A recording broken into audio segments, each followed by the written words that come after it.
a local surgeon who also had a drinking problem. And Dr. Bob agreed to meet with Phil, thinking it was only going to be a short 15-minute talk, but it turned out it wasn't. They found out that talking to each other about their drinking and their desire not to drink actually kept them sober. And Alcoholics Anonymous was formed on June 10th, 1935, the day of actually that Dr. Bob took his last drink.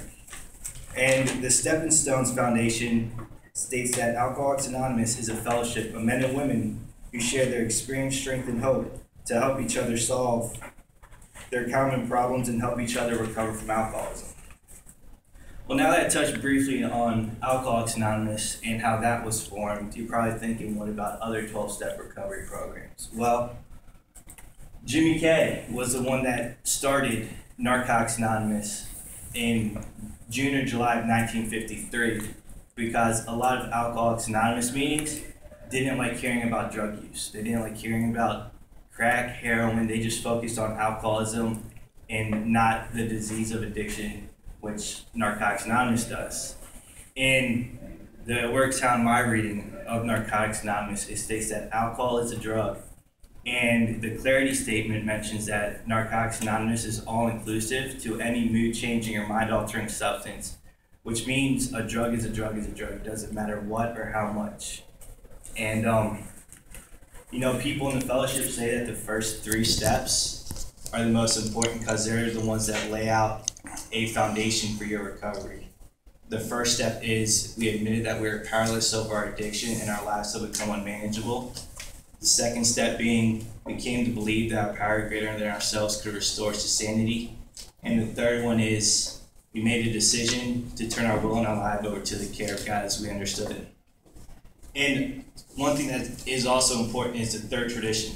The third tradition states that the only requirement for membership is just a desire to stop using, which means you don't have to have this big, long, horrible story of being in and out of jail, in and out of institution, being homeless, going bankrupt. As long as you have a desire to stay clean, then you're a member. And the 12 steps and 12 traditions are very important. The 12 steps work for an individual, and the 12 traditions work at the group level. In my own personal life, after turning my life around and getting clean, it's not only taught me better ways to cope with life on life's terms without picking up a substance, but I've also gained the relationships back with my family that I burnt bridges on. And not only do I have relationships with my family, I also have trust with my family today. I'm back in school, and I just have a good head on my shoulders for right now.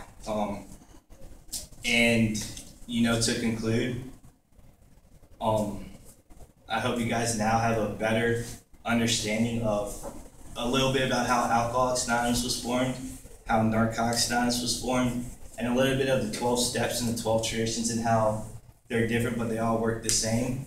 One being for the individual and one working for the group level as a fellowship.